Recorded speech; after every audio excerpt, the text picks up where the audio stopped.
จากตังฟังจากตัง Facebook ไปเนาะสถาติเข้ามาแล้วโยมแม่พิสมัยเขื่อนคำแสนโยมแม่ทิพย์กาฟังบันแรงโยมน้องอรพินรามบุตรแล้วก็คุณโยมสาวภาคมัทุติดตามทาง Facebook ไลฟ์ไปเนอะ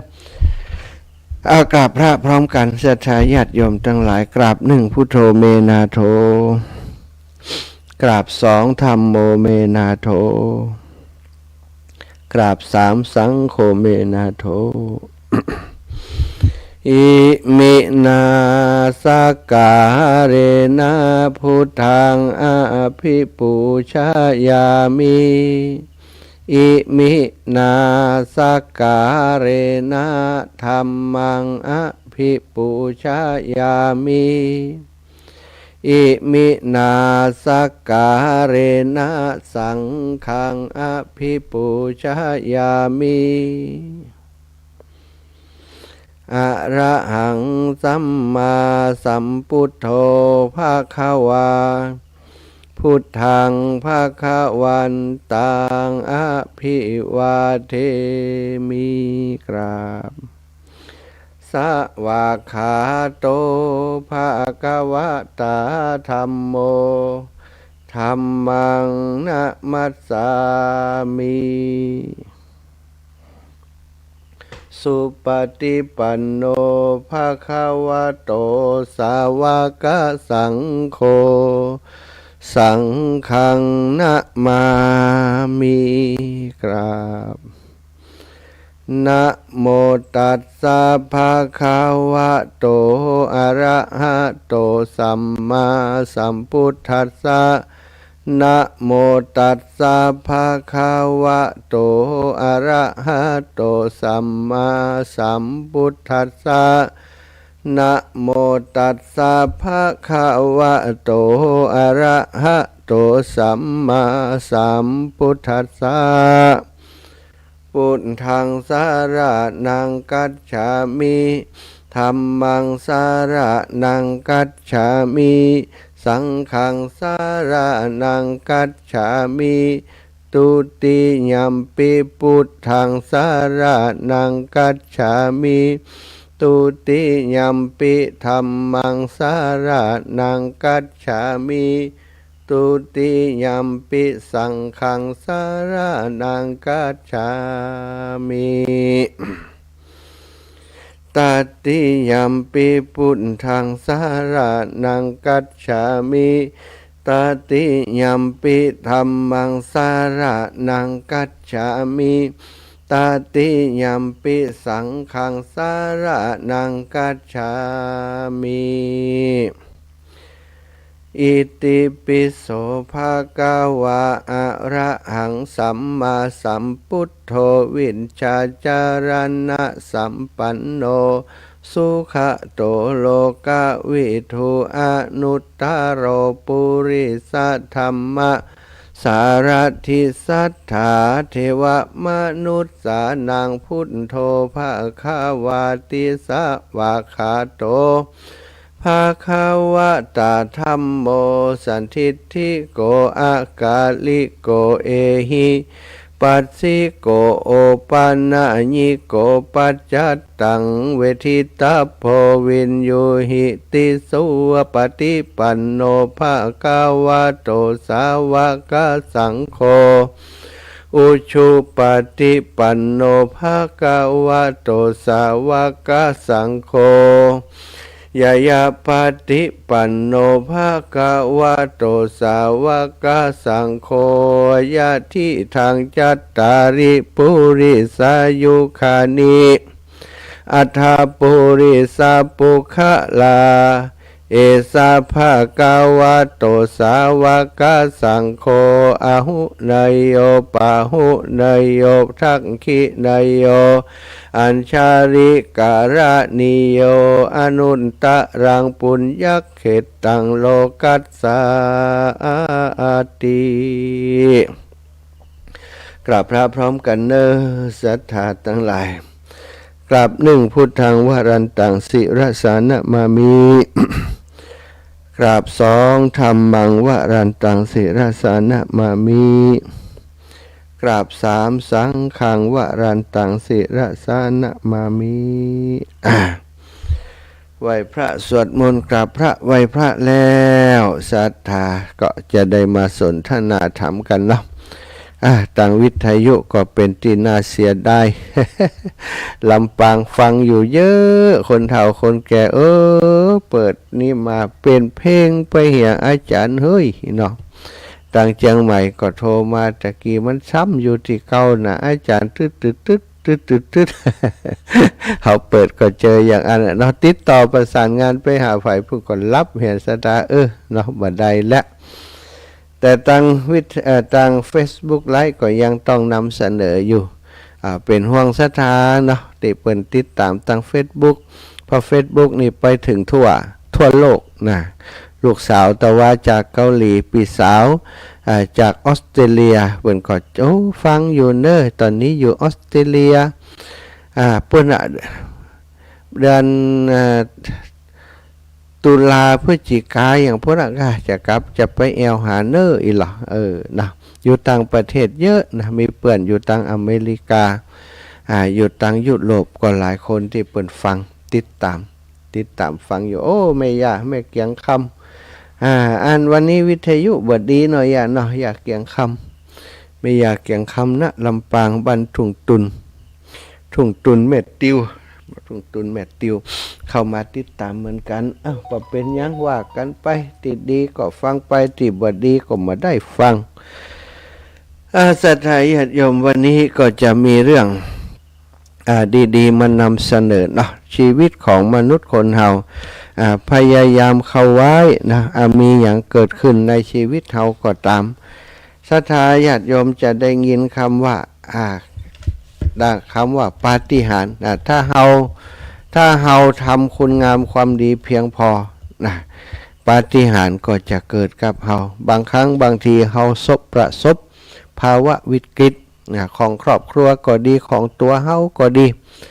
บางคนอย่างเช่นของครอบครัวเนี่ยพ่อแม่บ่สบายกะลูกเต้าบ่สบายกะขั้นวิกฤตถึงกับจะเสียชีวิตยื้อชีวิตกันมีเปอร์เซ็นต์เดียวอันหลอดเบานะหมอก็บอกว่าบ่ไหวแล้วอยู่บ่ได้แล้วเปิ่นถึงจะไปวันนี้เวลานี้เหลือเวลาอีกบ่กี่วันบางคนก็เป็นโรคที่รักษาบ่หายรักษาจะได้ก็ตึงบ่หายเนอะจะอยู่ได้กี่วันคนไข้ฟังก็ดีครอบครัวฟังก็ดีมันท้อแท้ท้อถอยมันบอกมันยังได้หมดอะไรแต่อยากนะศรัทธาญาติโยมวันนี้มีเรื่องมาเป็นอุทาหรณ์เพื่อจะให้ศรัทธา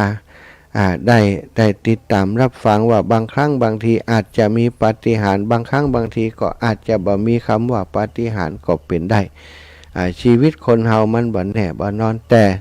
ในเมื่อเฮายังมีชีวิตอยู่ศรัทธาหน้าที่ของเฮาก็เหมือนนักมวยที่ขึ้นสู่เวทีโดนต่อยลงไปนับเอาจากก้านอยู่แล้วละครั้งจ่วยลุกขึ้นมาใส่น้ำใส่อย่างไปฟื้นขึ้นมากลับมาชนะน็อกเข้าไปในที่สุดก็มีเพียงแต่ว่าเฮาบ่ยอมแพ้เพียงแต่ว่าเฮายังสู้อยู่ในพื้นที่ของเฮายังมีความมั่นใจยังมีความเลื่อมใสศรัทธาในคุณงามความดีอยู่ก็บ่แน่เหมือนกันอาจจะลุกขึ้นมานอกก็เป็นได้นะเรื่องนี้เป็นเรื่องราวที่เกิดขึ้นอยู่ในต่างประเทศเป็นคราวดังคึกโครมมาเมินนานแล้วศรัทธาญาติโยมอันนี้ก็นำกลับมาเล่าให้ศรัทธาญาติโยมได้ฟังมีเด็กสาวคนหนึ่งชื่อว่านิสรินเป็นสาววัยรุ่นแรกแย้มอายุ 16-17ซึ่งหากจะเปรียบไปแล้วก็เหมือนดังดอกไม้ติดตูมกำลังจะผลิบานกำลังจะมีความรักน้องหันทุกอย่างเป็นสีชมพูไปหมดน้องนิสรินนี้เป็นเด็กสาวหน้าตาน่าฮักผิวของเธอนุ่มดุจหิมะในฤดูหนาวเป็นมีคนที่มีผิวขาวดังหยวกกล้วยนะถ้าบ้านเฮาก็หยวกกล้วยมีผมยาวสลวยหน้าตาหน้าสลวยผมก็มีสีดำเป็นเงางามดังไม้มะเกืองามไปหมดนอกจากความงดงามในรูปลักษณ์ภายนอกแล้ว น้องนิสลินนี้ก็มีกิริยามารยาทงดงามน่าฮักน่าเอ็นดูเป็นกุลสตรีบัดเจ้าแต่นั้นยังมีจิตใจที่มีเมตตากรุณาต่อสรรพสัตว์สรรพสิ่งทั้งหลายและมนุษย์คนเฮาเปื่อนฝูง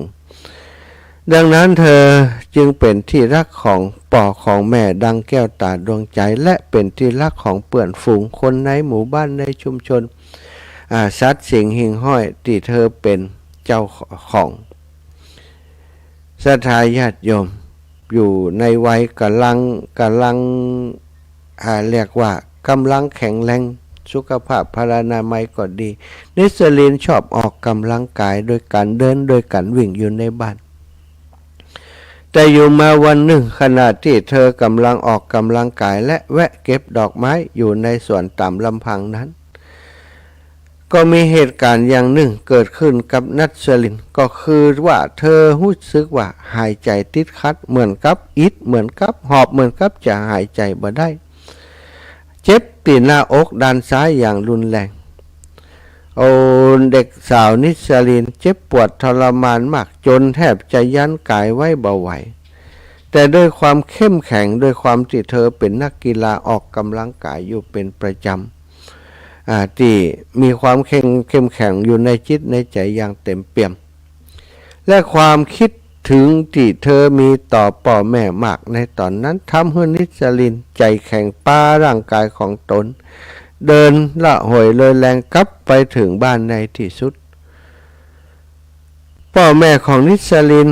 พอหันอาการลูกอันก็เข้าไปถ่ายถามนัสลินหมดแหงแล้วศรัทธาญาติโยม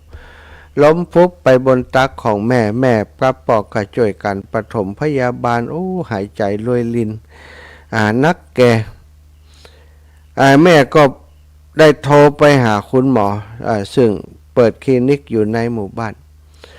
คุณหมอก็หีบมาดูอาการของนางสาวนิสลินทันทีเมื่อได้ตรวจดู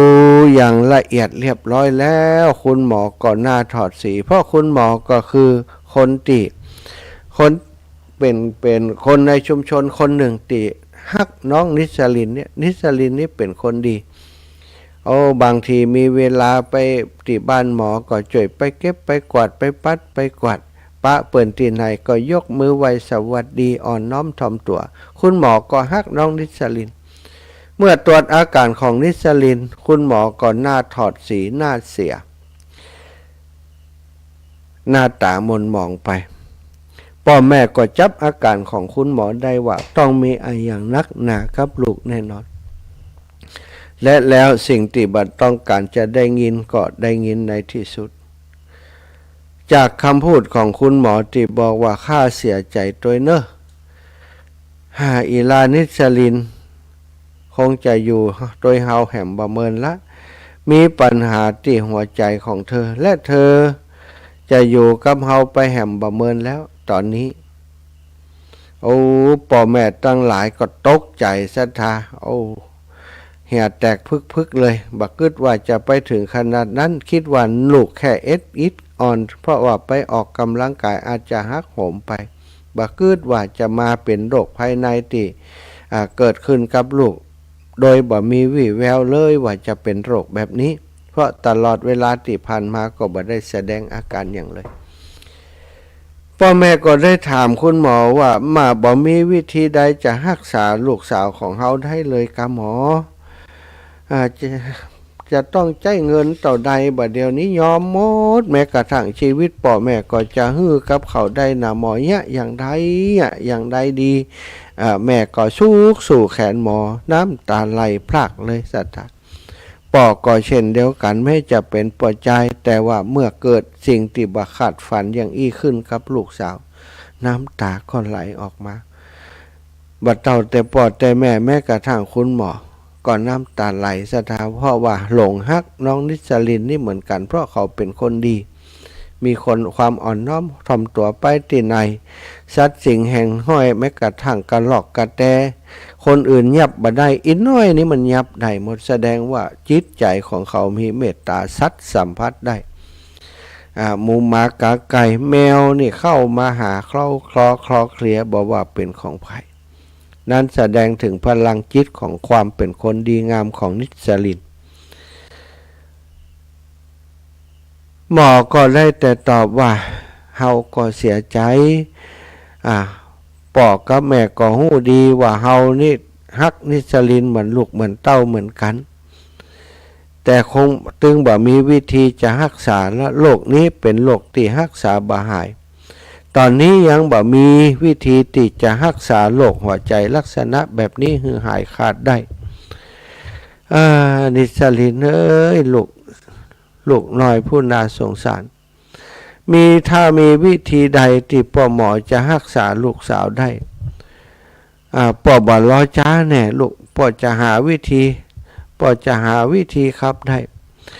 หมอให้ออกบ้านไปซะทาเช่นเดียวกับพ่อแม่ที่ให้แล้วก็พอลูกพื้นมาก็ทำเป็นบ่ให้ละเนาะลูกพอนิสลินได้อยู่ไกลๆพ่อแม่ก็ได้สติขึ้นมาเลยลืมตาขึ้นมาพ่อแม่ก็ถามว่าลูกเป็นยังลูกน้อยก็หันพ่อแม่ให้ก็โหพ่อแม่ให้อย่างน้องเป็นอย่างไปกะน้องเป็นอย่างไปกะ สุดท้ายศรัทธาญาติโยม ครอบครัวนี้เป็นครอบครัวที่แบบปิดบังเป็นครอบครัวที่อู้ความจริงอู้ความสัตย์ต่อกันพ่อกับแม่พ่อหน้ากันแล้วสามารถจะปิดบังความลับได้ลูกก็หู้แล้วว่าพ่อแม่ต้องมีอะไรอย่างตีนักใจแน่นอนก็ได้ถามพ่อแม่มีอย่างเกิดขึ้นกับลูกเป็นอย่างตะกี้คุณหมอมาแม่นก็พ่อกับแม่อู้อย่างกับคุณหมอกาลูกเป็นอย่างพ่อก็เลยบอกกับนิสลินไปว่าโอ้นิสลินเอ๋ยตอนนี้คุณหมอได้มาดูอาการของลูกปรากฏว่าลูกติดสลบไปเมื่อสักครู่นั้นเพราะว่าลูกเป็นโรคหัวใจเนอะโรคเป็นโรคหัวใจเป็นโรคที่ยังมีการรักษาหายรักษาบ่ได้เตือนเนอะลูกเนอะแต่ตอนนี้คุณหมอก็พยายามจะไปปรึกษาเพื่อนฝูงของเพื่อนหาวิธีรักษาลูกให้ได้เนอะลูกเนอะเขาต้องอดทนเขาต้องสู้ไปด้วยกันนะลูกนะนิสลินก็นิ่งฟังเรื่องเกี่ยวกับโรคของเธออย่างสงบเนื่องจากเธอเป็นคนที่มีการประพฤติปฏิบัติอยู่โดยปกติอยู่แล้วเรื่องเกี่ยวกับธรรมะเธอก็เป็นชาวพุทธคนหนึ่งได้เข้าใจสัจธรรมของชีวิตเกิดแก่เจ็บตายได้เคยอ่านหนังสือธรรมะไปก็ทำให้เธอได้มีจิตที่สงบยิ้มแย้มกับพ่อแม่เพื่อจะให้พ่อแม่ได้คลายความกังวลโดยบอกกับพ่อแม่ว่าอย่าไปกังวลเลยพ่อจ๋าแม่จ๋าลูกบ่เป็นอย่างลอกหันก็เนี่ยลูกยังแข็งแรงอยู่นะบัดเดียวหายใจดีแล้วแต่จากตะกี้อิดบัดได้บัดใจอย่างที่คุณหมอพออันตรวจก้าแม่อาจจะเป็นเพราะลูกอิดแล้วก็จับจังหวะที่ตรวจดูอาจจะบัดใจอย่างคุณหมอว่าแม่บัดต้องกังวลแต่ถึงจะเป็นอย่างอันก็บ่ต้องห่วงลูกจะใช้เวลาติดเหลือในแต่ละวันของลูกทำแต่สิ่งที่ดีที่เป็นประโยชน์และคุ้มค่าให้นักที่สุดศรัทธาญาติโยมแม้จะบ่มีวิธีรักษาโรคหัวใจของนิสลินให้หายขาดได้แต่นิสลินก็ต้องไปพบหมอที่ในคลินิกในหมู่บ้านที่เป็นประจำตลอดถึงที่โรงพยาบาลเพื่อรับยามาบรรเทาอาการปวดทรวงอกกินทุกวันอันเป็นวิธีรักษาเพียงวิธีเดียวในตอนนั้นที่หมอในคลินิกประจำหมู่บ้านพอจะช่วยเยียวยาให้เธออยู่ได้อย่างบัดทุกข์ทรมานอยู่มาวันหนึ่งคณะที่นิสลินกำลังรอรับยาที่โรงหมออยู่นั้นก็มีชายคนหนึ่งท่าทางจะยากจนได้อุ้มเด็กหญิงตัวเล็กๆเข้ามาในโรงหมอเพื่อจะรอรับการรักษาเมื่อเด็กหญิงคนนั้นหันนิสลินก็ทรงยิ้มเฮืออย่างไร้เดียงสา นิสลินเองก็ยิ้มตอบอย่างใจดีปกติก็ใจดีครับเด็กๆและสัตว์ทั้งหลายอยู่แล้วแต่ก็แอบจับสังเกตได้ว่าเด็กคนนี้ตัวเล็กและผอมสิทธิ์เซียวพิษปกติจากเด็กๆทั่วไปและสีหน้าของพ่อของเด็กติวก็อมทุกข์เศร้าซ้อยมากนิสลินจึงสงสัยว่าเด็กน้อยคนนี้เจ็บปวดด้วยโรคอะไรอย่างใดโรคใดน้อถึงได้ป่อถึงได้มีความวิตกกังวลและก็เธอเด็กคนนี้ทำไมถึงบัเจริญเติบโตเหมือนเพื่อนๆเขา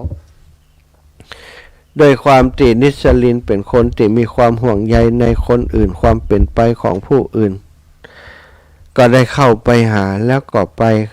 สนทนาโดยขอโทษนะคะคุณนะ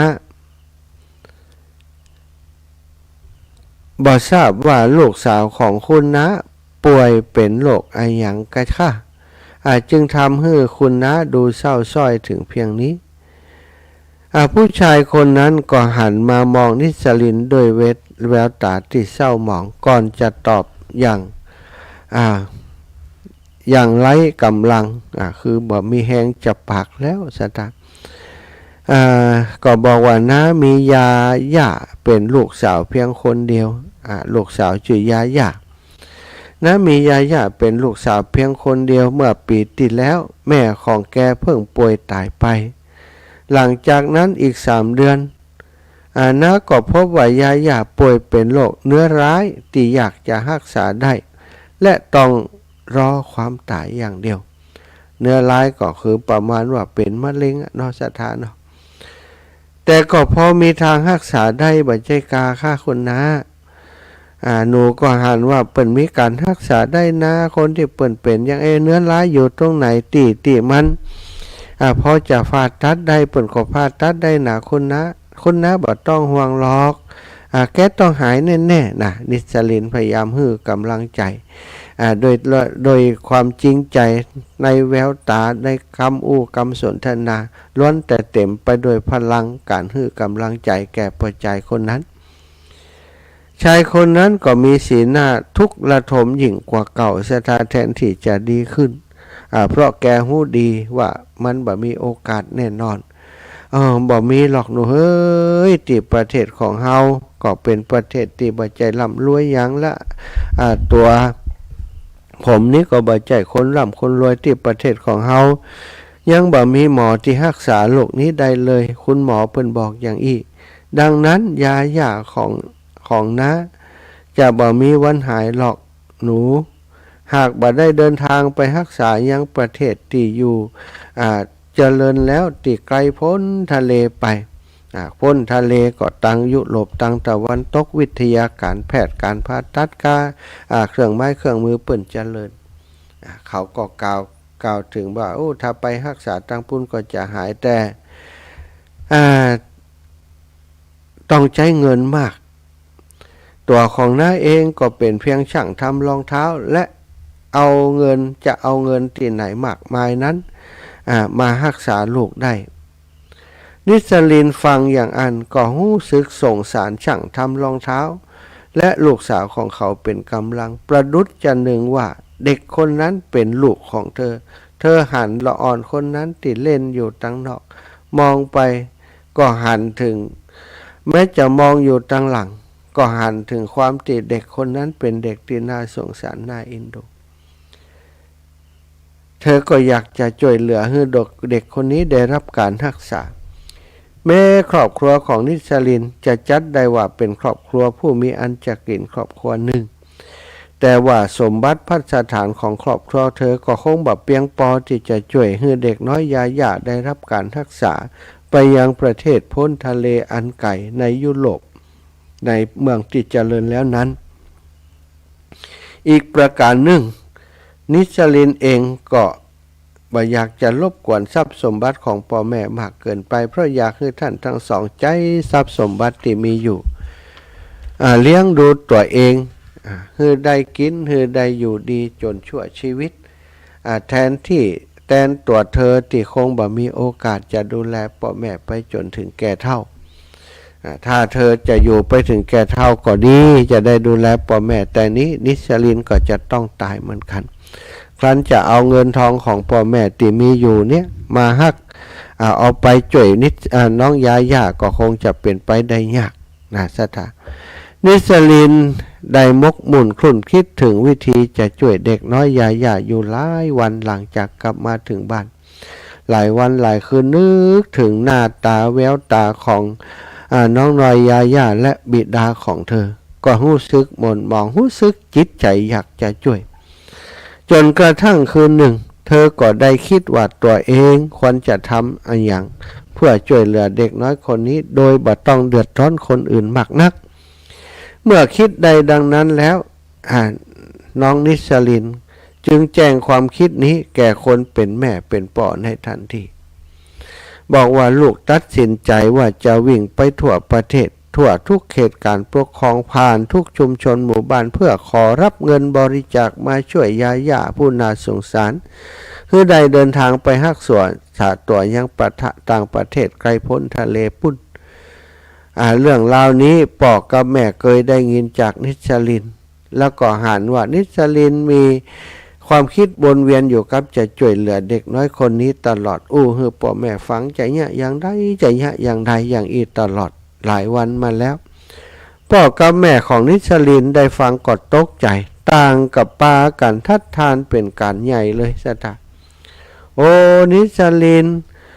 ลูกกำลังป่วยอยู่นะลูกนะลูกลืมไปแล้วกาพ่อกับแม่บ่ยอมให้ลูกไปเสี่ยงชีวิตแบบนั้นหรอกพ่อของนิสลินได้บอกกับลูกพร้อมกับแม่ก็ได้บอกเช่นเดียวกันแต่นิสลินนั้นได้ตัดสินใจแล้วก่อนที่จะบอกพ่อแม่ว่าเธอจะทำแบบนี้แน่นอนมีความมุ่งมั่นตั้งใจจะทำเพื่อจะช่วยเหลือคนอื่นจนมองข้ามตัวเองไปแล้วมองข้ามความทุกข์ที่มีกับตัวไปแล้วโดยบอกกับพ่อแม่ว่าพ่อจ๋าแม่จ๋าลูกบ่ลืมหรอกว่าลูกกำลังป่วยหนักและกำลังจะตายอยู่แล้วแต่เพราะที่เป็นอย่างอี้เพราะว่าลูกจะมีเวลาอยู่แหมบ่เมินแล้วลูกจึงอยากจะใช้เวลาที่เหลืออยู่ของลูกนี้ทำสิ่งที่ดีที่สุดก่อนที่ลูกจะตายวันตายมาหาลูกแน่นอนแต่ก่อนจะตายขอให้ลูกรักได้ทำความดีก่อนเถอะพ่อแม่โรคร้ายของลูกนั้นมันบ่มีทางรักษาแต่โรคร้ายของเด็กน้อยยาย่าคนนั้นมันมีทางรักษาอยู่ถ้าไปรักษาเขาก็อาจจะหายแล้วก็ได้รับโอกาสลูกเองก็ต้องการโอกาสแบบนั้นยังบ่มีโอกาสเลยพ่อแม่อันนี้เป็นความหวังที่เขาจะได้รับโอกาสควรที่เขาจะช่วยเขานิสลินมีแล้วตาที่มุ่งมั่นพ่อแม่หูดีว่าละอ่อนคนนี้ถ้าลองตั้งใจจะเนี่ยอย่างที่เป็นคุณงามความดีแล้วเขาต้องทำให้ถึงที่สุดซะถึงอย่างนั้นก็ตาม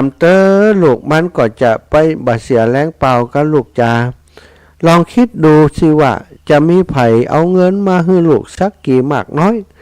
เขาจะเชื่อก็ว่าลูกทำไปเพื่อช่วยเหลือคนอื่นบ่ใจหลอกเอาเงินเขาไปใช้เองซึ่งมีนักหนานะลูกในเมื่อเขาก็บ่ฮู้จักลูกสักหน่อยเขาจะให้ลูกได้อย่างใดโครงการที่ลูกทำนี่เพราะว่าเลิกคิดเถอะมันเป็นไปได้ยากคนบัดเดียวนี้โอ้ไผจะไว้ใจไผได้ลูกแม้แต่พระสงฆ์องค์สังฆเจ้าบางเตื่อเดินธุดงค์เป็นพระปลอมก็มีเนี่ยลูกมันจะเป็นไปได้กาลูกลาเฮยบ่ต้องกึดลูกเอาตัวเอาร่างกายตัวให้อยู่กับพ่อกับแม่ไปเหมือนเต้อลูกถ้าลูกไปนี่หัวใจป่อสลายเนี่ยนิสลินก็บอกพ่อแม่ว่าโอ้พ่อแม่จ๋าลูกบ่ฮู้หรอกจ้าแม่บ่ฮู้หรอกจ้าพ่อว่าสิ่งที่ลูกทำจะประสบความสำเร็จแค่ไหนลูกอาจจะได้รับเงินบริจาคกลับมามากมายหรือจะบ่ได้สักบาทกลับมาเลยก็ได้แต่ลูกก็เชื่อว่าความตั้งใจของลูกจะส่งผลดีในทางใดทางหนึ่งหรือว่าอย่างน้อยเมื่อลูกตายไปแล้ว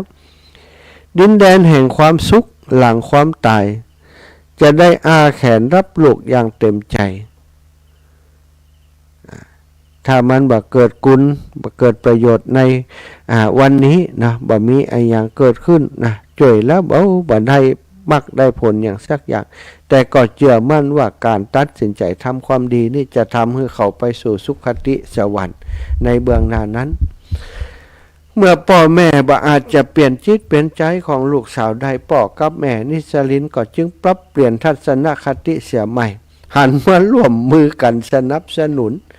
คือนิสลินได้ทำคุณงามความดีอย่างเต็มที่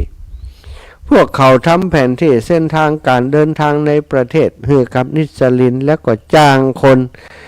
เอาข่าวสารกระจายไปยังหมู่บ้านชุมชนต่างๆเขตปกครองต่างๆที่ไกลที่สุดเท่าที่จะทำได้เพื่อให้การวิ่ง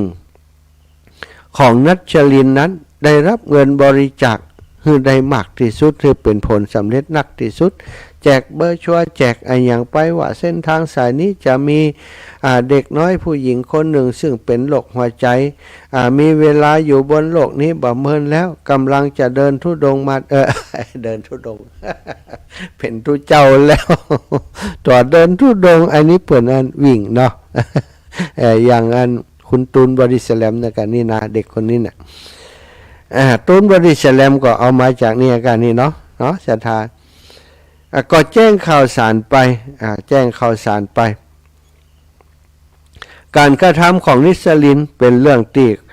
พอคนทั้งหลายได้ทราบข่าวก็ได้อู้กันปากต่อปากแพร่กระจายไปทั่วประเทศอย่างรวดเร็วทุกคนเฝ้ารอการมาถึงของนิสลินและบาง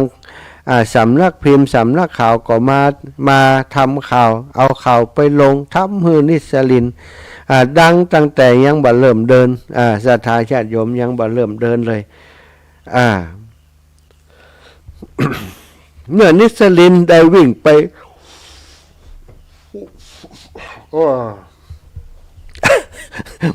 เมื่อนิสลินได้วิ่งไปนะได้เดินไปได้วิ่งไปถึงชุมชนที่ไหนก็มีคนมาต้อนรับขับสู่ดูแล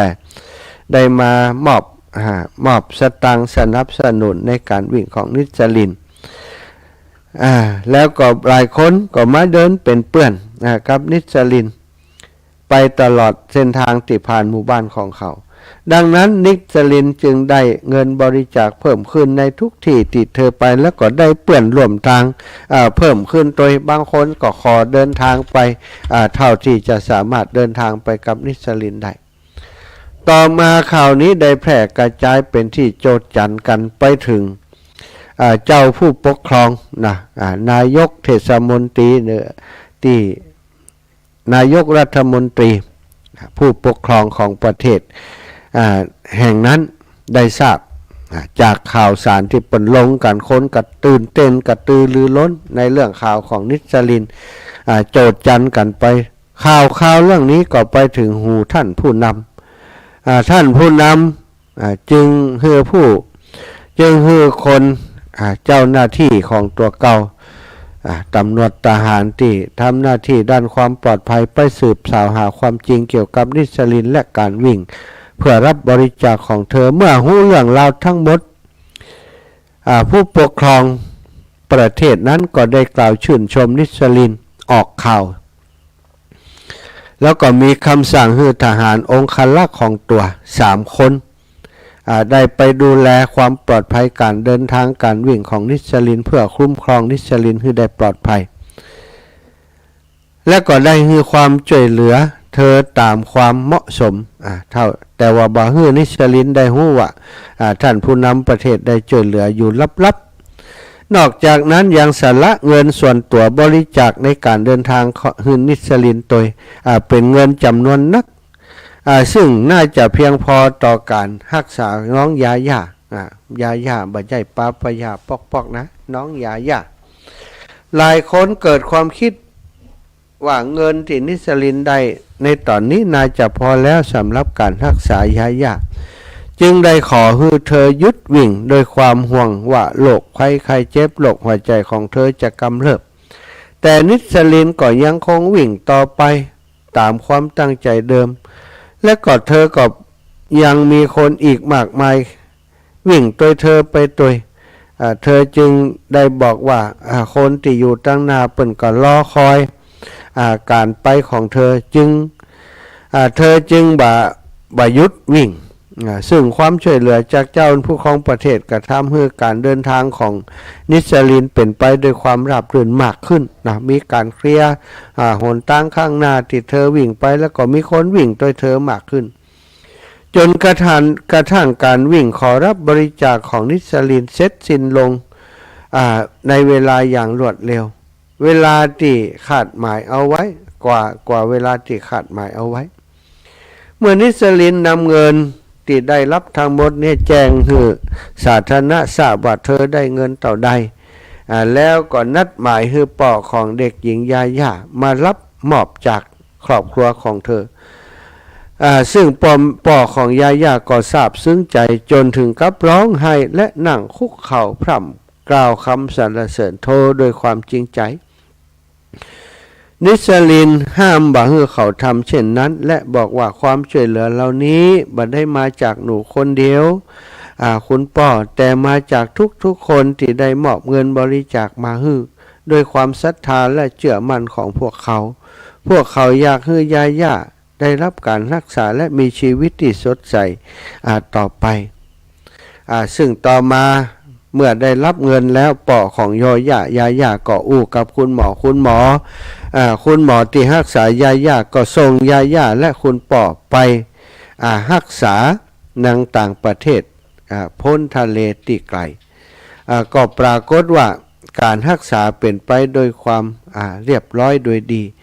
แล้วเด็กน้อยยาย่าก็ดีวันดีคืนหลังจากผ่าตัดมาแล้วซึ่งพ่อของยาย่าก็พาลูกไปรักษาอยู่ต่างประเทศเป็นแรมปีสถานจนการรักษาสำเร็จเสร็จสิ้นซึ่งได้ส่งเรื่องการรักษาและสุขภาพของยาย่ามาให้นิสลินทราบทุกระยะส่วนนิสลินนั้นหลังจากกลับมาจากการวิ่งรับเงินบริจาคช่วยเหลือยาย่าแล้วก็เกิดเหตุการณ์น่าอัศจรรย์เกิดขึ้นเมื่อไปพบหมอประจำหมู่บ้านก็ตรวจอาการของเธอตรวจชีพจรเอ็กซเรย์เอาขึ้นติดตรวจขึ้นหัวใจมาจิ้มมาจำพอปรากฏว่าหัวใจของเธอเดินปกติสถานบ่มีความผิดปกติเกิดขึ้นแต่อย่างใดที่เคยตรวจพบก่อนหน้านี้ก็บ่มีวี่แววว่ามันไปที่ไหนเสียและนิสลินก็บ่มีอาการจะอ่อนจะเพลียก็เป็นที่แปลกใจตั้งแต่แรกที่เธอเดินและเธอวิ่งหลังตั้งแต่เธอวิ่งไปก็บ่มีอาการหอบอาการเหนื่อยอย่างที่เป็นอาการแสดงก่อนหน้าที่เธอจะมาวิ่งนั้นเธอยังเดินบ่ได้ก็ยังหายใจติดขัดพ่อแม่และคุณหมอก็สงสัยได้ส่งนิสลินไปโรงพยาบาลขนาดใหญ่ไปตรวจดูโดยละเอียดก็บ่พบสาเหตุของการเกิดโรคนั้นเลยปรากฏว่าโรคหัวใจของนิสลินมันหายไปไหนบ่ฮู้สถาญาติโยมอันนี้เปิ่นเรียกว่าคุณงามความดีนิสลินสร้างมันปกปักรักษาปกป้องคุ้มครองเขาทำให้นิสลินเด็กน้อยผู้น่าสงสารที่คุณหมอว่าอยู่แฮมบ่เมินแล้วหายโรคไปโดยปาฏิหาริย์ที่เธอได้สร้างขึ้นด้วยตัวเองสถานต้องเรียกว่าปาฏิหาริย์สถานเดียวถ้าบ่มีปาฏิหาริย์นิสลินคงบ่หายแต่ปาฏิหาริย์นั้นบ่ได้เกิดขึ้นโดยการที่บ่ยะอย่างสักอย่างละเทวดามาปิ้งฮือได้หายจากโรคก็บ่ใจสถาปาฏิหาริย์นั้นเกิดจากการที่นิสลินได้มีความตั้งใจจะช่วยคนอื่นโดยบัทึกนึกถึงโรคภัยไข้เจ็บที่อยู่ในตัวพลังจิตที่เธอมีความเมตตาอย่างเปี่ยมล้นได้ขจัดปัดเป่า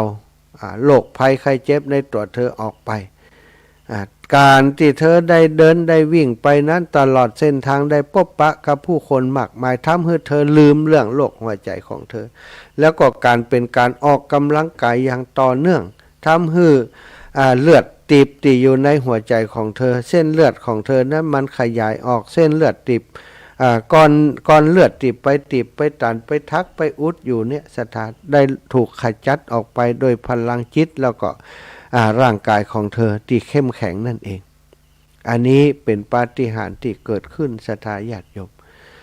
คนเฮาถ้าเฮาตั้งใจทำคุณงามความดีอย่างแท้จริงศรัทธามันจะมีพลังอยู่อย่างหนึ่งที่คอยผลักดันคอยขับเคลื่อนตัวเฮาอยู่เบื้องหลังอาตมา เองก็เป็นคนหนึ่งตีถึงบ่ได้ทำถึงบ่ได้โด่งดังอย่างนิสลิน ไม่ใช่มิสลินนิสลินนะกิจกรรมที่อาตมาทำเพื่อการศึกษาเพื่อโรงเรียนขนาดเล็กสักวันใดที่ได้ออกไปเดินธุดงค์เพื่อธรรมยาตราเพื่อช่วยเหลือการศึกษามันบ่ฮู้ว่าโรคภัยไข้เจ็บมันไปที่ไหนปกติเป็นโรคนั่นโรคนี้เดี๋ยวก็เจ็บต้อง เดี๋ยวก็เป็นนั่นเป็นนี่นะสัทโรคกระเพาะนี่เป็นอยู่เป็นประจำแต่เวลาเดินธุดงค์มันไปไหนบ่ฮู้นะมันมีความสุขมันมีความเพลินในการเดินในการนี้ไปจิตใจก็สบายแล้วก็ร่างกายก็เบาสบายสัทเวลาได้เดินเวลาได้ออกกำลังกายถ้าอาตมาจะอายุยืนก็คงจะเพราะได้ออกกำลังกายแล้วก็มีความสุขใจในการเป็นผู้ให้แบบนี้แหละเนาะศรัทธาญาติโยมตอนนี้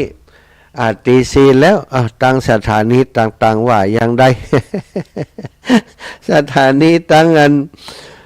วัดฝ่ายหินตั้งวัดฝ่ายหินออกแล้วยังสถานีวัดฝ่ายหินออกแล้วยังไม่ย้ายพรได้ยินก่อน ทำได้ยินกันถ้าได้ยินโทรมาเอาภัยที่ฟังทางวิทยุอยู่ไทยได้ยินลองโทรมาพอแล้วลำปางนี่ก็คงบ่มีไผตื่นมามอนิเตอร์ฮือละสถานเพราะตั้งอัตโนมัติไว้เนาะสถานีก็อยู่ที่วัดบุญยวาสเพศตั้งอัตโนมัติไว้เสียงคาราออนก็ไม่ได้มาควบคุมคือที่สถานีเนาะอยู่ที่บ้านที่จองแล้วก็เวลานี้มันกดรับกันออกแล้วละออนเขาที่วัดฝ่ายหินท่านอาจารย์พระครูสมุวิสุวัตรก็น่าจะพักผ่อนอยู่เหมือนกันเนาะเพิ่นก็ตั้งออโตเมติกไว้อัตโนมัตินั่นแหละสถานที่วัดปากตางเจริญก็ตั้งเป็นอัตโนมัติไว้พอมันติดคัดเนาะหรือว่าคอมพิวเตอร์มันติดคัดมันแห้งมันก็ทำงานเนาะแม่สมศรีลุ่มวัดไฟ โยมแม่ตื่นแล้วยังวัดไฟหินนี่ฮะ ดังแล้วดังตั้งแต่กี่โมงมาดังที่ต่อที่เจ้าแจ้งท่านอ่ะโอ้ดังเลยกะแสดง แสดงว่าท่านอาจารย์สะดุ้งตื่นเหมือนกันแล้วเนี่ยก็ยังแคว้นกะดังที่ไฟหินก็สถานีหนึ่งแล้วเนาะได้หนึ่งสถานีขอบคุณโยมแม่เนอะเดี๋ยวจะไปเอวไฟหินจะไปแปลงห้องน้ำอีแม่ห้องน้ำติอีแม่ไปเอวห้องกอช่างนี่วัดไฟหินเจ้าสาธุเนอะขอบคุณไฟหินได้ยินแล้วนี่แม่นวลยอดคำปั้นอีแม่ตื่นแล้วยังตอนนี้เข้าสปอตโฆษณาอยู่ฟังเพลงก่อนเนาะฟังเพลงก่อนบางแห่งเป็นเข้าสปอตโฆษณาตัดไปเป็น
อยคำเข้าถึงจิตใจ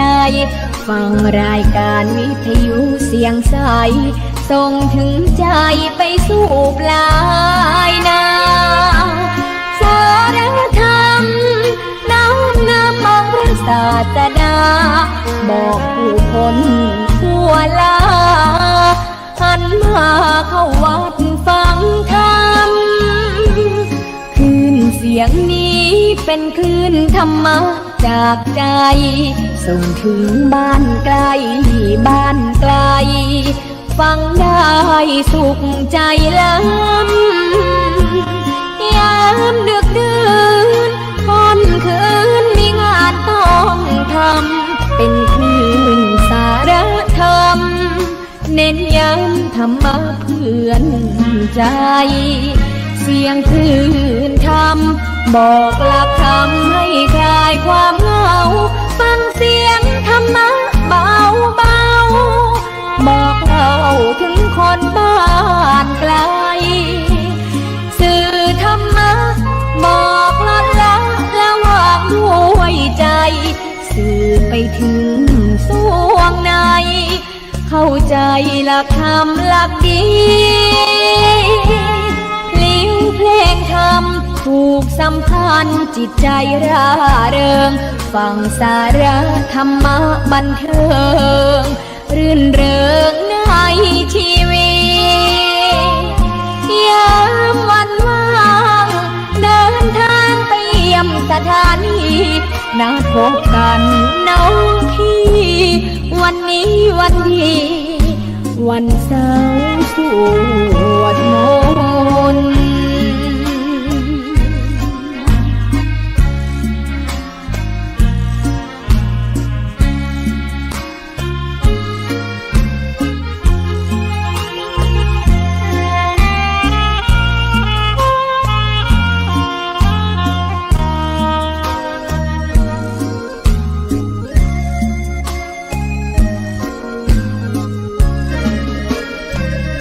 เสียงคลื่นธรรมบอกหลักธรรมให้คลายความเหงาฟังเสียงธรรมะเบาเบาบอกเล่าถึงคนบ้านไกลสื่อธรรมะบอกลดละและวางด้วยใจสื่อไปถึงสวงในเข้าใจหลักธรรมหลักดีเพลงธรรมถูกสัมพันธ์จิตใจร่าเริงฟังสาระธรรมะบันเทิงรื่นเริงในชีวิตยามวันว่างเดินทางไปเยี่ยมสถานีนัดพบกันน้องพี่วันนี้วันดีวันเสาร์สวดมนต์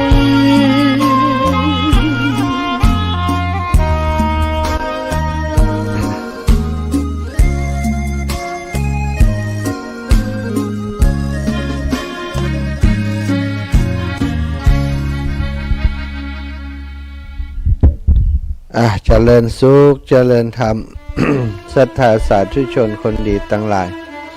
พบปะกันในชั่วโมงที่2เนาะผ่านสปอตโฆษณาของแต่ละสถานีไปตอนนี้ก็ยังมีสถานีเดียวละมั่งที่รับสัญญาณอยู่ก็คือที่วัดไฟหินสถานีตั้งสายใต้คลื่นสีขาวติดขัดตัดคิด ติดขัดโอ้ตายตีกันเนาะบ่ได้ส่งสัญญาณไปตั้งเมืองน่านที่ไหนบ่ได้ฟังละมีแต่เพลงคึกคักไปตั้งน่าจะเป็นปัญหาที่อินเทอร์เน็ตหรืออย่างสักอย่างของที่คลื่นสีขาวเนาะก็ต้องขอสุมาอภัยกับศรัทธาญาติโยมคงบ่ได้ยินสุมาไปได้ก็บ่ได้ยินนะศรัทธาญาติโยมที่รับฟังอยู่ตั้งเมืองน่านตั้งพะเยาตั้งเมืองแป้อย่างบ่ได้ยินละเนาะช่วงนี้ก็บ่เป็นอย่างศรัทธาญาติโยมเอาแต่เฉพาะศรัทธาที่ได้ยินอยู่ที่ได้มีโทรศัพท์หรือว่ามีคอมพิวเตอร์มีอินเทอร์เน็ตสามารถรับฟังใดก็ติดตามรับฟังกันไปทางอินเทอร์เน็ตทาง Facebook นะความขัดข้องทางเทคนิค มีประจำสถาบางเถื่อบางทีก็เป็นเพราะคนบางเถื่อบางทีก็เป็นเพราะเทคโนโลยีที่เกิดปัญหาขึ้นเครื่องส่งก็ดีแล้วก็อินเทอร์เน็ตของส่วนทั่วไปก็ดีที่มันเสียช่วงนี้มีไฟไหม้ใต้ลามบ่อยบางเถื่อก็เป็นสาเหตุหนึ่งที่ทำให้อินเทอร์เน็ตมันล่มเนาะในสายของสถานที่บางแห่ง เกิดไฟไหม้เกิดไฟฟ้าลัดวงจรไฟช็อตก็อินเทอร์เน็ตก็เสียได้เหมือนกันสถาชั่วโมงที่ผ่านไปได้อุจาของอีน้องมิชลิน นิสลินละอ่อนเป็นโรคหัวใจเนาะโรคหัวใจซึ่งหมอวินิจฉัยว่าโรคหัวใจที่เธอเป็นรักษาบ่ได้แล้วก็คงบ่หายแล้วคงจะตายในที่สุดเตชะบุญอย่างใดบ่ฮู้เด็กคนนี้กลับมาหายได้จากการที่เธอได้ไปชื่อการช่วยเหลือเด็กคนหนึ่งซึ่งมีความป่วยเป็นโรค มะเร็งเนาะต้องไปส่งไปผ่าตัดใช้เงินจำนวนมากนิสลินได้ไปวิ่งทำโครงการวิ่งเพื่อช่วยเหลือน้องยาย่าสุดท้ายก็ปรากฏว่าได้การสนับสนุนจากคนตั้งหลายมาเพียงพอที่จะช่วยน้องยาย่าได้ก็ทำให้น้องยาย่านั้นได้รับการรักษาและก็หายจากโรคมะเร็งแล้วก็ตัวเธอเองก็กลายเป็นว่าจากการที่เธอไปช่วยเหลือคนอื่นเนี่ยทำให้สุขภาพเธอดีขึ้นแล้วก็หายจากโรคในที่สุดนะศรัทธาญาติโยมการมีชีวิตอยู่เพื่อผู้อื่นนั้นสำคัญมากๆศรัทธาญาติโยมเพราะสิ่งนี้สอนให้เฮาได้รู้จักการให้โดยบ่หวังผลตอบแทนทำให้เฮาได้มีความบ่หันแก่ตัวหรือนึกถึงแต่ความสุขของตัวเองเพียงฝ่ายเดียวคนที่เสียสละความสุขของตนเพื่อคนอื่นสุดท้ายแล้วจะรู้สึกเป็นสุขยิ่งกว่าอย่างน่าประหลาดใจซะท่าแม้เฮาจะสูญเสียสิ่งที่เป็นของตนไปให้กับผู้อื่นแล้วก็ตามแต่ความสุขที่เฮาได้มานั้นมันเป็นความสุขที่บอกบ่ได้บรรยายบ่ถูกเปิ้นบอกว่าจงอย่าตั้งคำถามเลยว่าทำไปแล้วเฮาจะได้อะไรอย่างเพราะความเสียสละนั้นเป็นสิ่งที่กระทำอยู่บนพื้นฐานของความบริสุทธิ์ใจและการเสียสละของคนเฮานั้นจะเกิดผลใดๆกระทั่งบางครั้งอาจจะดูแลสูญเปล่าไปด้วยซ้ำหรืออาจจะได้รับสิ่งที่บ่คาดฝันอันแสนวิเศษจากการเสียสละนั้นเฮาบ่ฮู้ว่ามันจะเกิดอะไรอย่างขึ้นแต่ถ้าเฮาเสียสละไปแล้วบ่ว่าผลลัพธ์จะเป็นอย่างใดอย่างน้อยก็ขอให้เฮาได้คิดว่าในหนึ่งชีวิตที่เกิดมานี้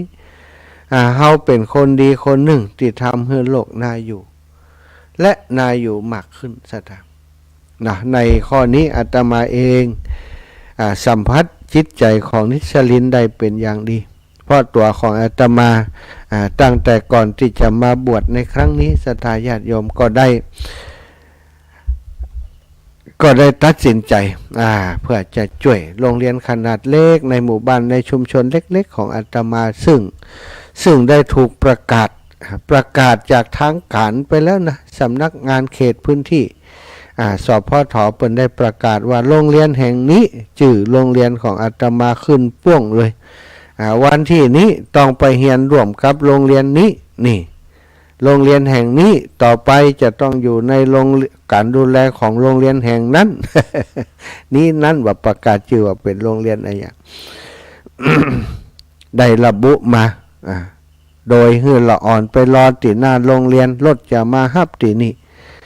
เท่ากับประกาศยุบไปแล้วศรัทธาญาติโยมแต่ก่อนที่จะประกาศยุบนั้นอาตมาได้ลุกขึ้นมาต่อสู้ในการต่อสู้ของอาตมานั้นตอนก็เหมือนกับต่อสู้แบบโดดเดี่ยวนะศรัทธาเพราะคนส่วนหนึ่งก็บ่หันตัวเรื่องของราชการไปยุ่งเปื้อนแยะยั้งก็ว่ากันไปตามเหตุตามผลของแต่ละคนก็เป็นเหตุผลที่ถูกต้องในมุมมองของเขาทั้งหมดคนที่เป็นฝ่ายการศึกษาก็บอกว่าก็ต้องทดลองดูก่อนไม่ใช่ว่าอะไรยังก็คัดค้านแต่ที่เฮาคัดค้านเพราะว่า เฮาบอกเจ้าบ้านว่าถ้าเฮาไปเนี่ยเปิ่นจะยุบโรงเรียนเฮาเห็นนะมันจะว่าไปแล้วจะปิกมาได้นะไปแล้วก็จบข่าวเลยนะนี่บางคนก็บอกไปอย่างอันเนี่ยอย่างโรงเรียนเป็นของเฮาไผจะไปเนี่ยอย่างอันแต่พอคำสั่งตุ้มมาเนี่ยก็สะดุ้งกันเป็นแถวๆเลยฮะอย่างอีกะฮะอย่างอีกะฮะอย่างอีกะคำสั่งที่ออกมาโอ้เท่ากับปิดโรงเรียนบ่ฮือไปยุ่งเกี่ยวอย่างสักอย่างพี่น้องชาวบ้านจะเข้าไปใจซิดอย่างต่างๆไปถามพอแห่มโรงเรียนหนึ่งเลยอันนั้นคำสั่งออกมาแบบนั้นเจ้าบ้านบางส่วนก็ตื่นตัวบางส่วนก็ยังเหมือนเดิมนะไม่ใช่เรื่องของเขาจะไปยุ่งเกี่ยวนั่น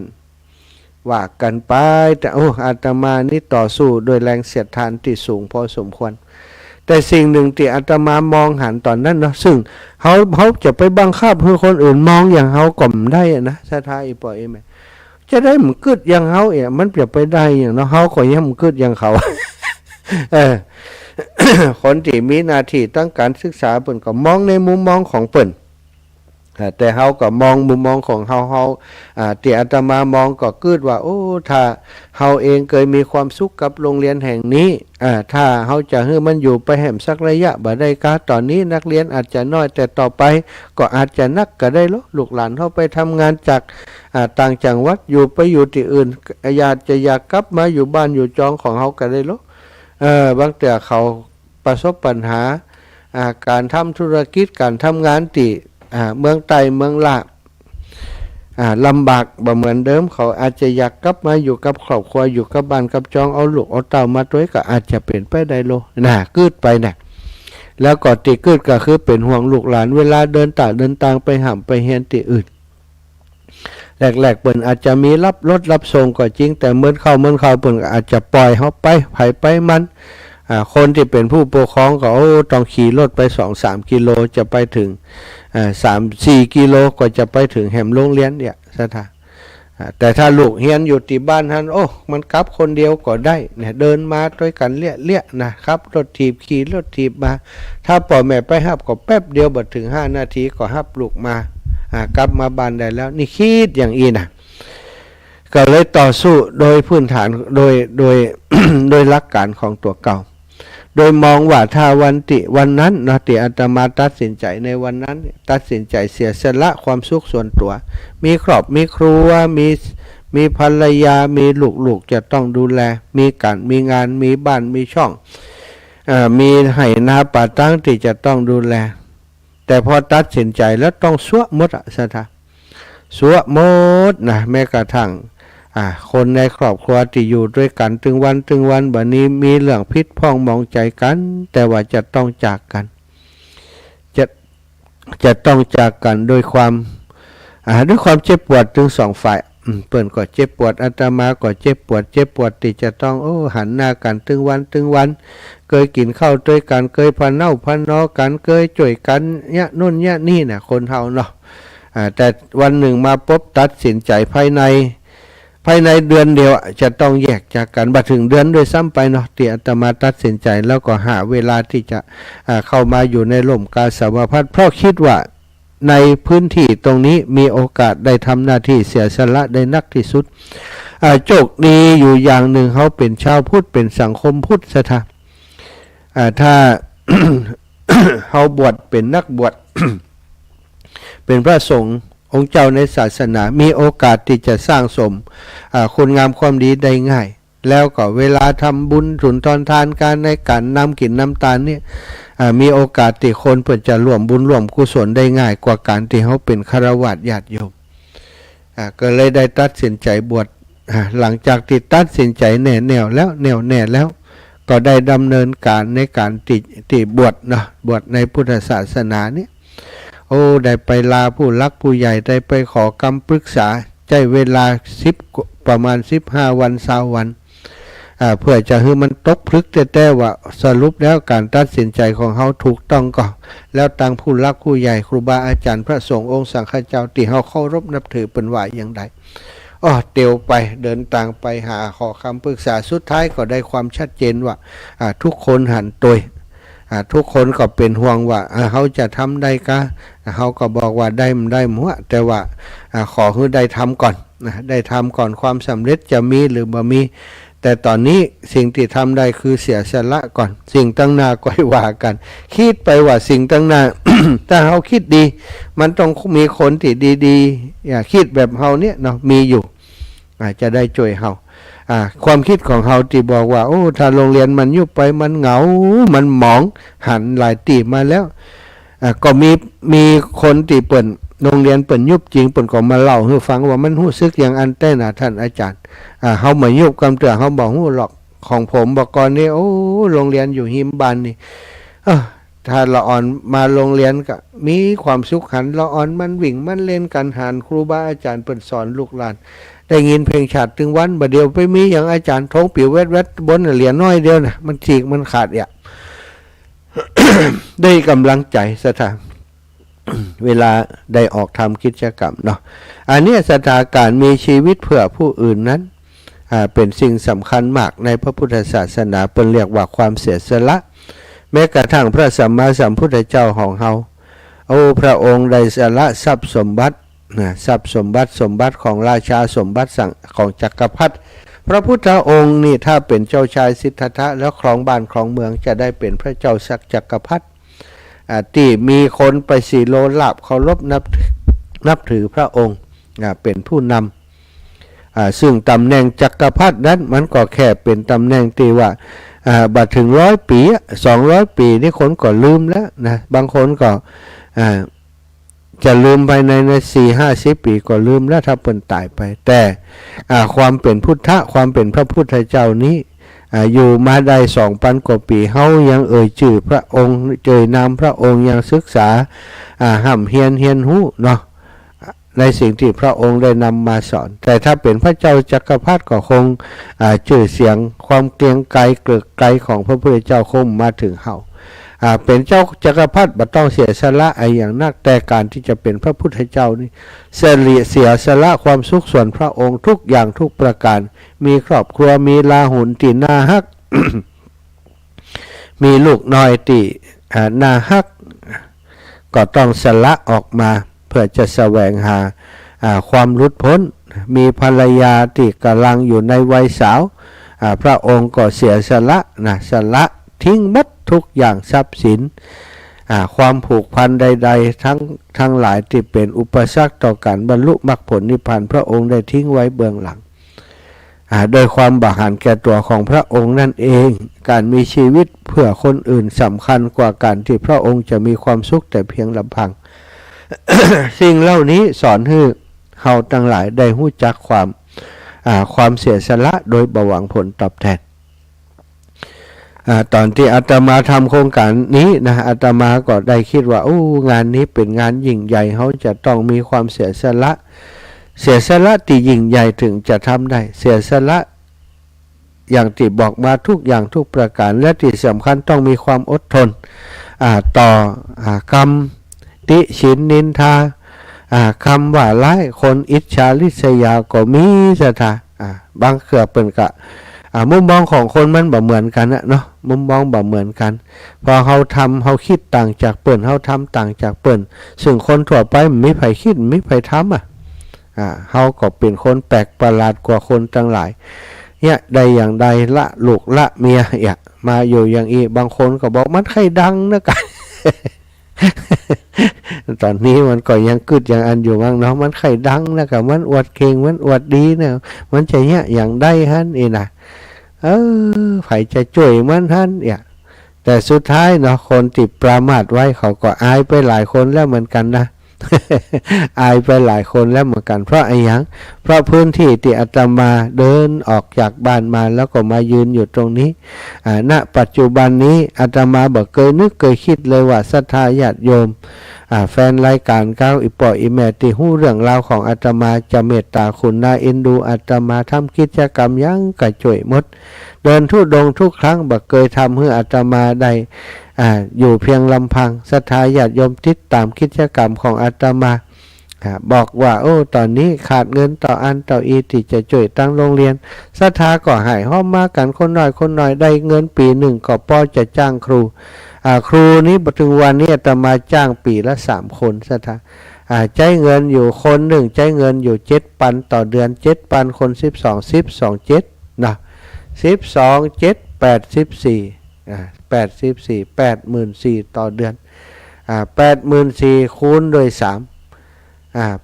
88 2 16 83 24204,000บวกกับแหม12 7 84 44 16นะก็เท่ากับว่า204,000 ที่จะต้องหาแต่ละปีแต่ก็ไม่ได้หาเพียงลำพังในสถานตั้งโรงเรียนณปัจจุบันนี้รักษาการผู้อำนวยการโรงเรียนและก็คณะกรรมการศึกษาก็เอาใจเป็นหนึ่งเดียวกันช่วยกันอุ้มลุ่มตลอดถึงหมู่บ้านชุมชนและผู้ปกครองบางคนลูกจบไปแล้วก็ยังบัดทิ้งอุดมการณ์ที่จะช่วยโรงเรียนยังช่วยอาตมาอยู่อันนี้ก็บอกว่าจะใจคำว่าขอบคุณไปถึงเท่าใดถึงจะทำให้สิ่งที่คนทั้งหลายที่รวมเดินด้วยกันเนี่ยเขาได้สัมผัสถึงความรู้สึกที่อาตมามีต่อความเสียสละของหมู่เขาเหมือนกันสถานถ้าเขามีความเสียสละเขามีความตั้งใจจริงๆเขาจะหันความงดงามของการช่วยเหลือซึ่งกันและกันมีหันความงดงามของมิตรภาพต่างๆที่เกิดขึ้นระหว่างเส้นทางที่เขาทำงานโดยความมุ่งมั่นโดยความเสียสละนะว่าต้องตั้งคำถามว่าทำแล้วจะได้อย่างขอให้ทำไปนะมันตึงได้มันตึงหันภาพถึงวันนี้มีความสุขนะสถานจากการตัดสินใจของตัวเขาถ้าบัดตัดสินใจกระโดดลงมาทั้งตัวเพื่อจะช่วยโรงเรียนป่านนี้เนาะคำสั่งนั้นก็คงสำเร็จไปแล้วก็คือยุบไปแล้วแต่ว่าพอลุกขึ้นมาต่อสู้นะก็ต่อสู้ทางเชิงกฎหมายโดยตรงสปะสเปดนะสุดท้ายนี่คำสั่งที่ประกาศมาที่เขาบอกว่ายกเลิกบ่ได้หรอกเปิ้นสั่งมาแล้วก็ต้องทำตามเปิ้นมันเป็นกฎหมายสุดท้ายเขาก็ถอนตัวออกไปซะท่าประกาศให้ใหม่ว่าโรงเรียนนี้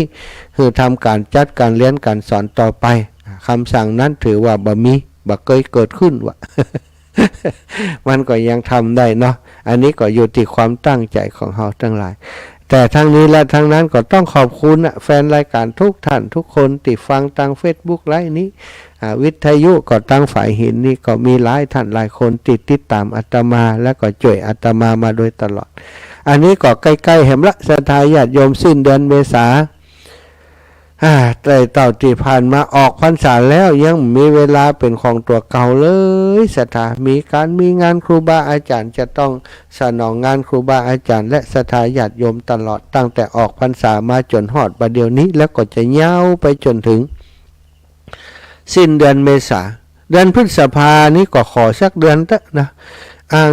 จะไปทุดง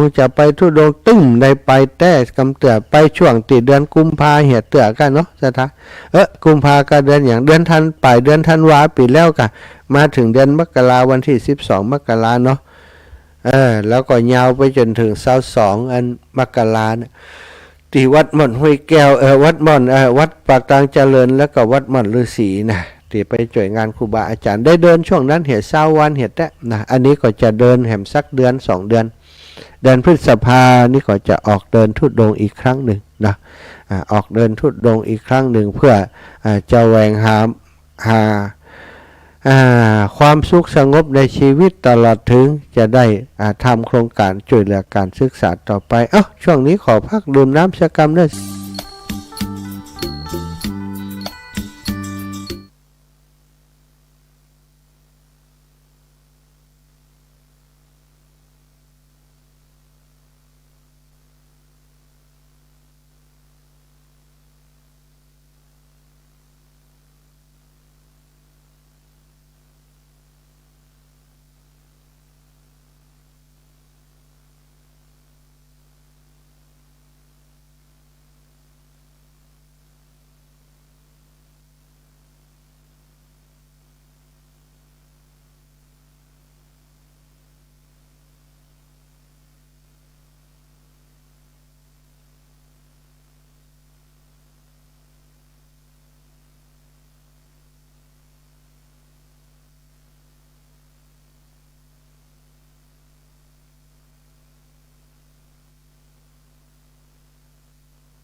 เฮาได้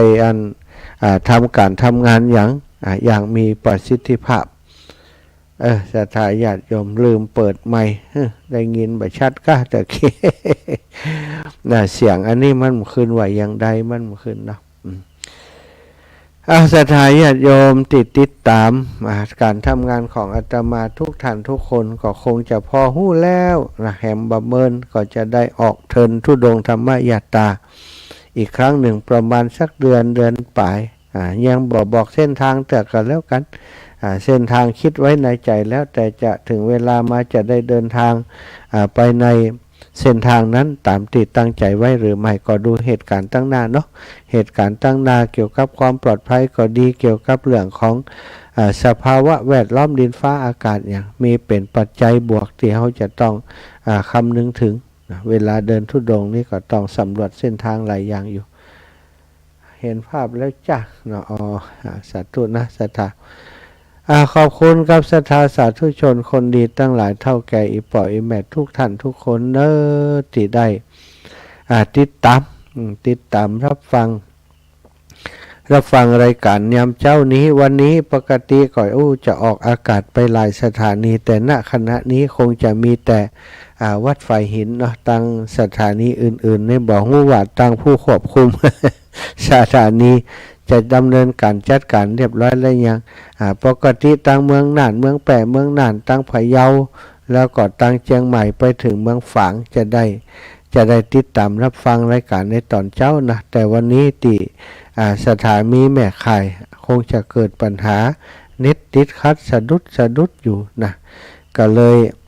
เชื่อมสัญญาณกันบัดได้เชื่อมสัญญาณกันบัดติดแต่ที่วัดไฟหินเปิ้นเชื่อมสัญญาณได้เพราะท่านอาจารย์เปิ้นได้สามารถมาก็เอาลิงก์จากอาตมาทางนี้ตัวแล้วก็ทางFacebook ไลฟ์ตัวศรัทธาญาติโยมบางครั้งบางทีเฮาจะทำอะไรยังเนี่ยมักจะแคร์กรรมอู่ของคนอื่นแคร์คนนั้นแคร์คนนี้บางคนอยากทำคุณงามความดีอยากเสียสละก็กลัวเขาว่าอย่างนั้นอย่างนี้เลยบอกกล้าทำไปก็มีจริงๆแล้วคนเราต้องการเป็นคนดีนักหนานะแต่พอถึงเวลาจะทำคุณงามความดีมาก็กลัว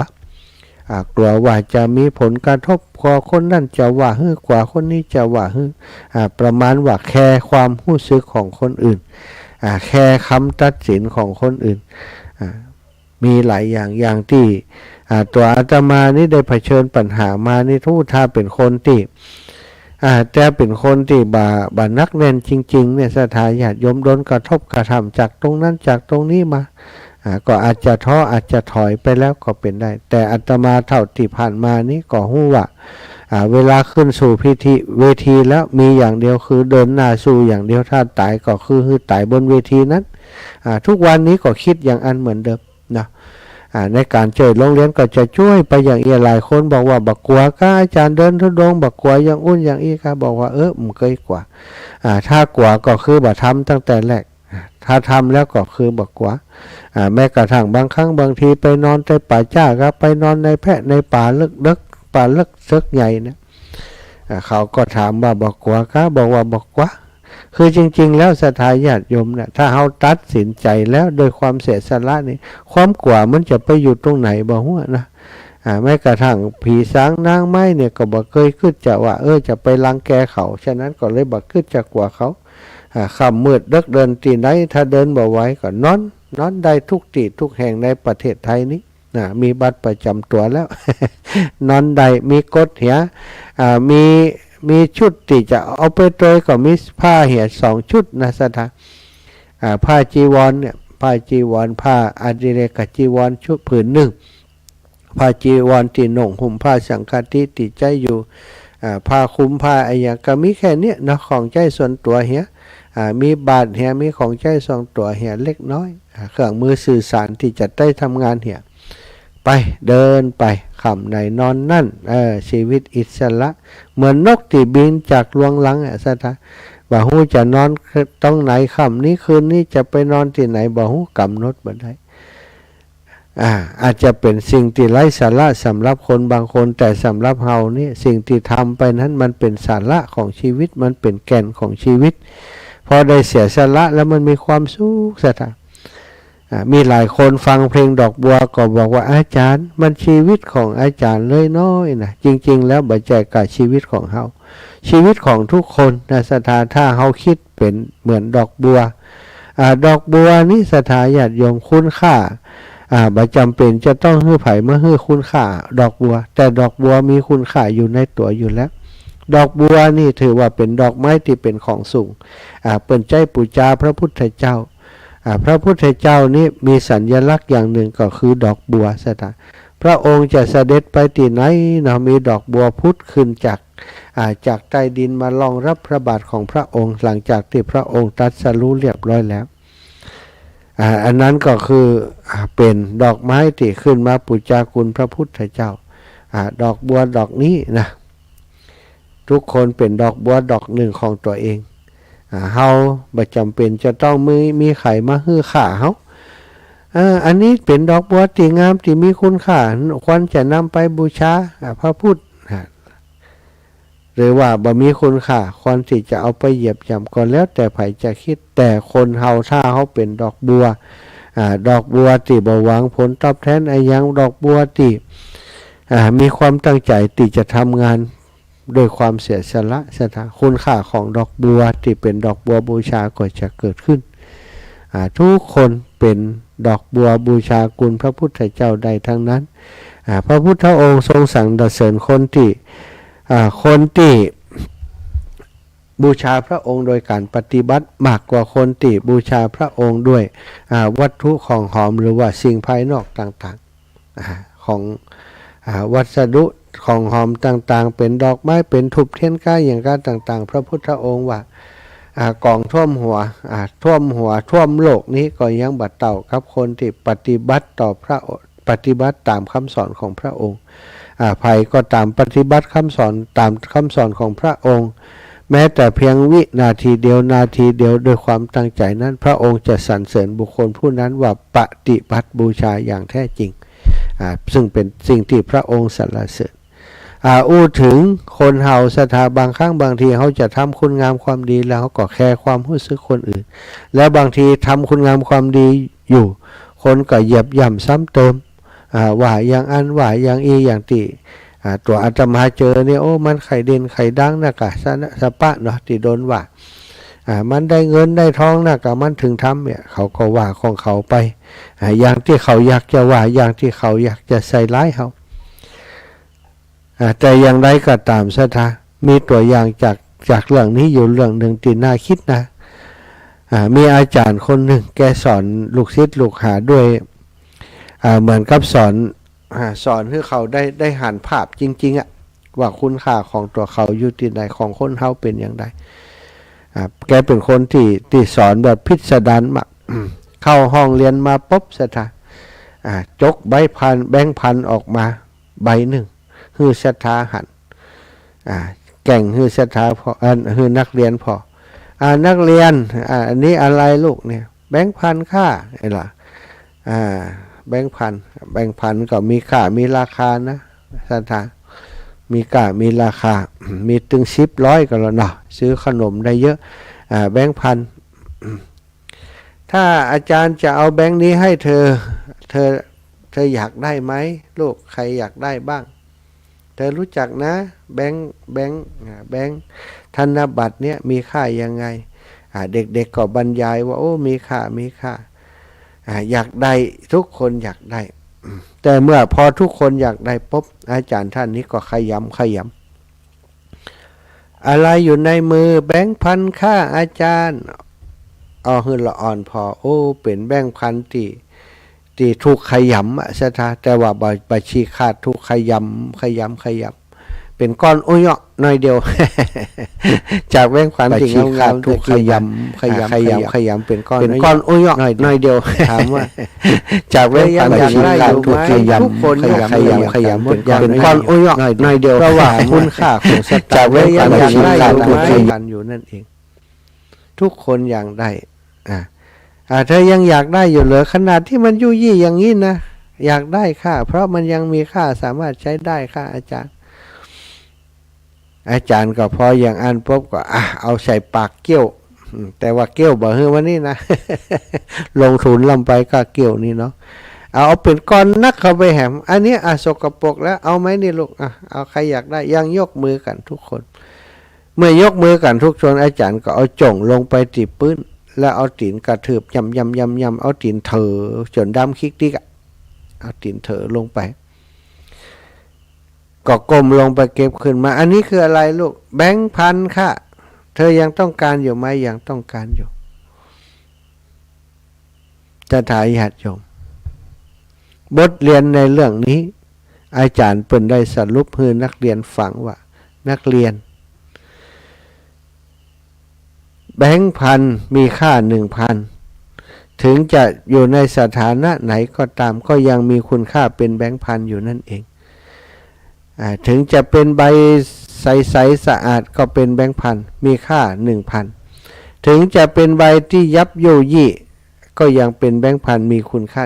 1,000 แม้ว่าจะถูกโยนลงไปกองบนพื้นดินถูกเหยียบย่ำทำให้สกปรกแต่คุณค่าของความเป็นแบงค์พันก็ยังมีอยู่มีค่า 1,000 บาทสามารถซื้ออะไรได้เหมือนเดิมชีวิตของเธอก็เหมือนกันนักเรียนทั้งหลายถ้าเธอเป็นคนดีเธอจะไปอยู่ในสถานะพื้นที่ตรงไหนก็ตามถ้าเธอเป็นคนเสียสละจะถูกว่ากล่าวฮือร้ายใส่ร้ายอย่างใดก็ตามคุณค่าในตัวของเธอก็ยังเหมือนเดิม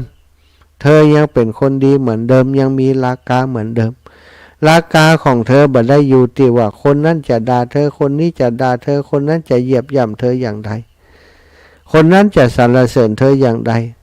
ราคาบ่ได้อยู่ที่คำของคนอื่นราคาอยู่ที่ความดีค่าของความดีที่เธอมีอยู่ต่างหาก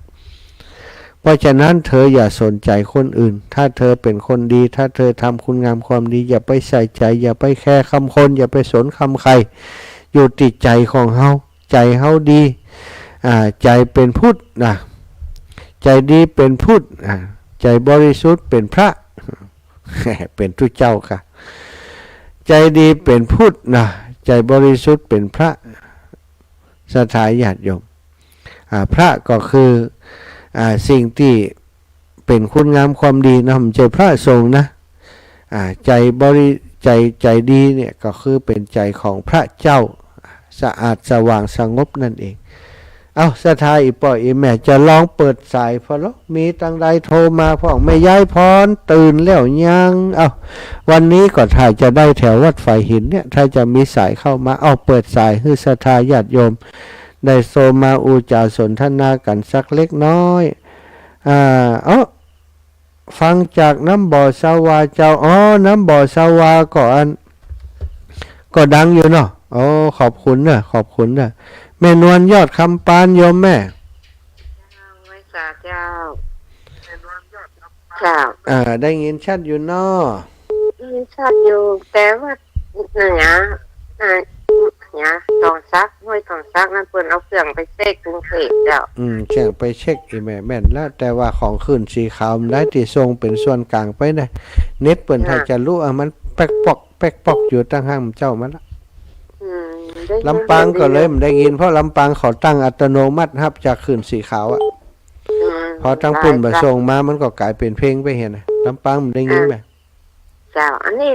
แม่ฟังคือหูนะแม่ได้เปิดแล้วเนี่ยแม่แม่ฟังจากอันของอันวัดไฟหินก็กำลังตื่นขึ้นมาบอกสักเกิงกลางนี่ก็เปิดขึ้นมาจัดการฟังตลอดคนเปิดรายการเนี่ยจะหลายรายการเนาะดีแล้วขอบคุณแม่นะจ้าอ้าวมาแล้วดอยสะเก็ดจากดอยสะเก็ดพเลิดมาถึงสันกำแพง แม่ยายอ้วนเจริญพรแม่อ้วนรับแล้วแม่อ้วนเจ้าเราฟังอยู่เจ้าฟังอยู่เนาะสันกำแพงเนาะเลี้ยงงัวนมก่อสันกำแพงนี่ชัดเจนดีเจ้าชัดเจนดีเนาะสาธุแม่ไฟหินเจ้าไฟหินเนาะจ้าอูน้อยตายอีแม่ยายพรอูหนักมาแล้วยายพรอูเต็มที่เลย โอ้บอกให้อู้เต็มที่ซ้ำดักแซบแหมแล้วแฮะเอี้ยกันนี่โทรแล้วบอกอู้นี่ วิทยุอยู่ ลีวีช่วยอยู่กะเจ้า ฟังแต่เจ้ามาแล้ว ฟังแต่เจ้ามาจำอ่ะ เจ้าใครเห็นยังไง โอ้ฝ่ายเห็นชัดเจนนี่เนาะ เจ้า ขอบคุณแม่ยายพรกำลังใจอย่างดี เจ้า สาธุบุญรักษาแม่ยายพรยายพรโทรมาก็ง่อมหาเขี้ยวยายพรหม่วนนะเจริญพรแม่จันทร์ศรีสุขาเฮาเขี้ยวยายพรหม่วนกับหม่วน เจ้าสาธุเจ้าในความตื่นบุกอยู่ แล้วกำลังตื่นเนี่ยกันนอนอยู่ ตื่น4 โมงไปแล้ว เก็บไว้ดีๆเนี่ยก๊อกเดี๋ยวเอาไว้ให้นั้นนะถ้ามีไผเลี้ยงดูจะเอาก๊อกฮึ เจ้า ขอบคุณ ก็ฝากไว้วัดว่าไม่เอามาตัว นั่งกับแม่อย่างก็แม่ปน้อยบุญปันมโนคร แม่ใส่ลุง แม่สายลุงโอ้จื่อเหมาะเนาะแม่สายลุงแม่สายลุงขอบคุณแม่นะต่ำก็นั่งต่ำสาธุลูก ไปว่าสาธุคนดีคนงามเจริญปอนแม่อุ้ยสาวคุ้มตะวันเจ้าไว้สาเจ้า สาวขึ้นสาวลงสาวน้อยสาวเหลือน้อย สาวเหลือน้อยเหมือนนักศึกษาน่ะค่ะเดินไปประทานมดก็ย่างน่ะ ชีวิตเนาะชีวิตนี่ทานก้อนเดียวน่ะเนาะแม่เนาะมดกับมดเลยน่ะเปลี่ยนบ่ได้นี่เปลี่ยนก็ไม่ได้ชีวิตของคนเฮานี่จบข่าวทันทีมดยังไม่ใช่โยกเหมือนกันหรอกเขาฟังทั้งวันเนี่ยถ้าทานมดดับไปเสร็จแล้วน่ะจบข่าวอยู่ไปหัวไปสาวได้สาวไปสาวได้สาวไปสาวให้ท่านไปเนอะสาธุสาวขึ้นสาวลงสาวได้สาวไปสาธุศรัทธาญาติโยมมีงานของครูบาอาจารย์เนาะซึ่งจะมีการรดน้ำดำหัวในวันที่8เดือนเมษายนที่จะถึงนี้นะแต่คืนนี้อาตมาได้ประกาศอุจาไปพอสมควรเล็กน้อยนะว่าจะมีงานรดน้ำดำหัวครูบาอาจารย์ในวันที่8นี้เนอะตอนนี้ก็ได้เปิดโครงการสำหรับที่จะให้ศรัทธาญาติโยมมาร่วมเป็นเจ้าภาพ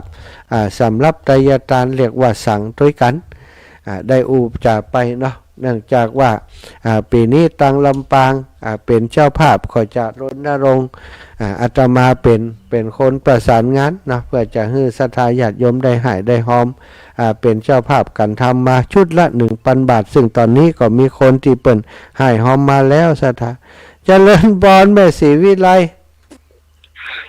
ลืมเลยเจ้าทั้งปุ้นก็ได้ยินกะกลานได้สเก็ตเนี่ยเจ้าแม่อยู่แม่ปิ๊กมานี่แม่อยู่นี่แหละแม่อยู่จะอยู่ปุ้นเหรอเจ้าใช่ค่ะเราผิดเจ้าคนละคนเนาะอันนี้แม่หยังไหนเดียวชีวิตไรแต่มันใจพะเยาเนาะเจ้าขันรถติ๊กเจ้าสาธุเอาเปิ่นไปอยู่ไหนหมอฮู้เอาเปิ่นไปอยู่ไหนหมอฮู้5375อันนี้ตังใดที่ไหนน้องฝางนมัสการอาจารย์อันนี้อีแม่กะอีแม่คำกะอีแม่คำปันแม่คำปันนะกะป้ากันวันนั้นเนาะวันนั้นบ่ได้ไปเพราะว่ากะป่วยบ่คันติดเตียงน้ำเนี่ยไปไหนตรงนี้จะได้อยู่ไปไกลบ่ได้วันนี้อันสาธาวัดอันแม่ใจใช้รามแม่ใจเหนือนี่นะท่านอาจารย์เพิ่นนั้นสาธาเพิ่นไป4การรถตู้เพิ่นไปเตียนไปสีจอมต้องนะไปฮับสัญญาบัตรพัดยอดไปฮับพัดกะแม่นละเพิ่นได้เป็นจันหยังจันเอกแล้วกะจันหยังหนึ่งได้อ่านพอป้ายฮับไม่ล่ะจ้ะดีใจตัวอีแม่เนอะได้อันพ่อครูแล้วเนาะจ้ะสาธุได้ตุเจ้าเป็นพ่อครูดู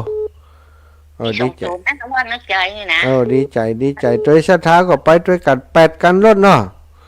ใช่สี่กัน โอ้4 กันรถอยู่ตั้งบ้านแหม8 กันเนาะครับ ตอนรับตอนเพิ่นกลับมาด้วยเนอะ จะห้ามมาที่วันว่าพระพุทธบาทอุดมเนี่ยกะ โอ้เจ้าดีขอบคุณนี่แม่นะแจ้งข่าวดี เนี่ยอันนั้นเนี่ยฟังตลอด อนุโมทนาบุญโดยเอ้าปันกันคนน้อยกับแม่สีทอนแม่สีทอนสายรุดไปเสียแล้วเอาว่ามาใหม่เหลือเวลาอีกหมดเช็ดแล้วเวลาเสี่ยงแล้วแม่สีทอนไม่ได้อู้กันละขอบุญรักษาศรัทธาญาติโยมทุกท่านทุกคนนะจัตตารโอธรรมาวทันติอายุวันโนสุขังพลา